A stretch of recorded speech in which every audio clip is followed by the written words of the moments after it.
Hey church family, this is Pastor Andy, and it's been a few days since I've talked to you, so I want to cover quite a bit of important information really quickly. You'll be getting emails that will help get you further updated on these things. Be looking out for that kind of information. Watch our social media so you can keep up with all the great things going on at First Baptist Church.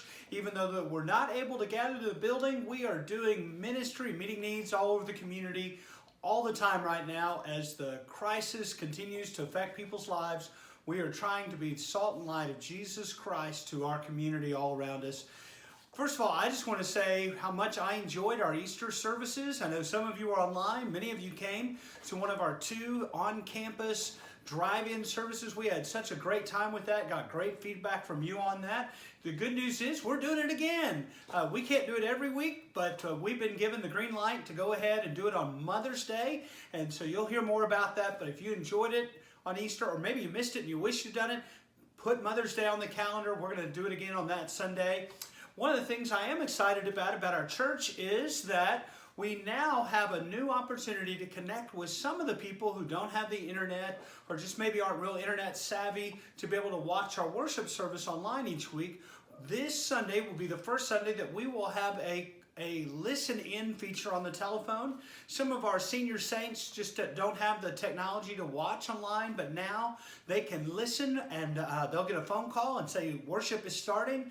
They'll be able to listen in, and already the feedback we've gotten from the folks we've talked to who are going to take advantage of that are super excited. If you know of someone who would be blessed by that, make sure that they know about it, and if they don't, tell them to call us and we'll get them lined up on that as well.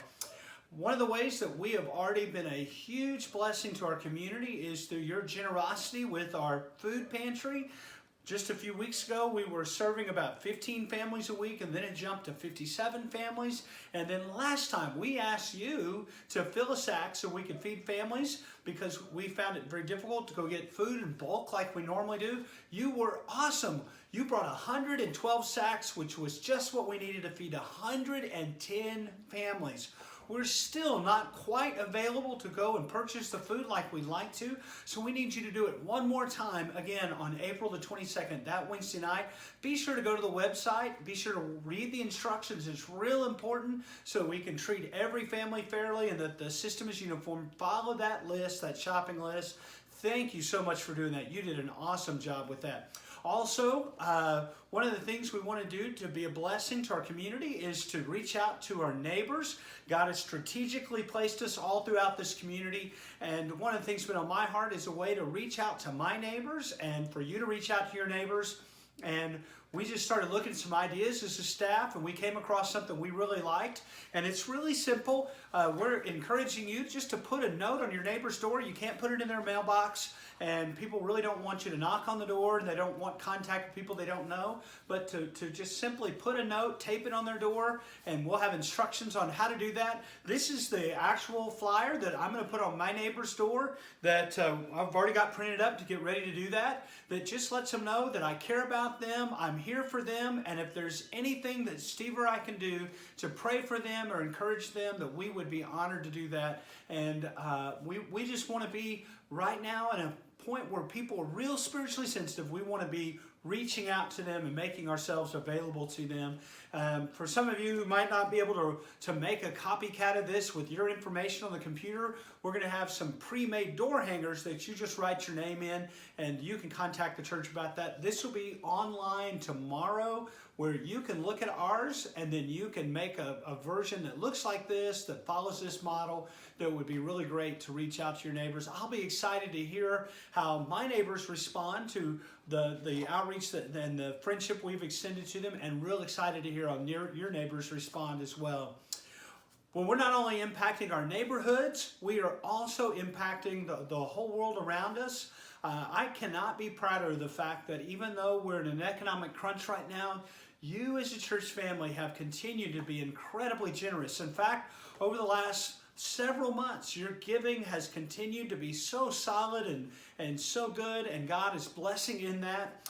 It put us in a position right now while our missions partners are really hurting. They're really in need because people are not going and serving alongside them, and just everybody's feeling the economic crunch right now. We were able to, since March the 1st, the last 6 weeks, I want you to catch this, we have been able to give beyond First Baptist Choctaw $30,000 to Cooperative Program Missions, which supports missions of Oklahoma Baptist all over our state, across America and around the world, supporting our IMB missionaries.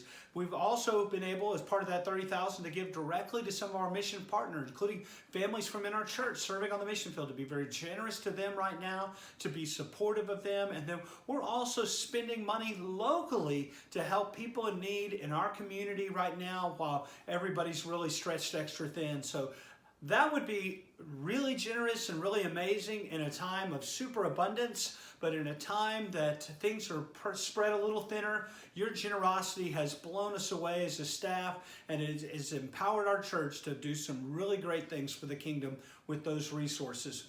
Then I just want to encourage you to stay the course with meeting with us for worship every week at 10 o'clock. I look forward this week to being with you. We're going to continue to dive a little deeper into 1 Peter. It's a great book. I know we were in James and then coronavirus messed all that up. I'm going to get back to touching on some things in James, but I think the Lord's just kind of led me to stay with 1 Peter. We're going to look at the incredible privilege we have of salvation and how we should never lose sight of that. And then continue to be part of your Connect group. That has been and still is our primary strategy for connecting people to Jesus, His truth, His community, and His mission. So be involved in Connect groups and take part in the fun things going on as well. I had so much fun watching Colt last night oversee our online trivia. We're going to continue to do that Wednesday nights at 7 o'clock. There are other great things. You'll be getting a letter from me just kind of reminding you about the weekly digital schedule, so to speak. The main big thing, come to worship, come to Connect groups, live on mission for Jesus all throughout the week. God bless you. I look forward to worshiping with you this Sunday at 10 o'clock.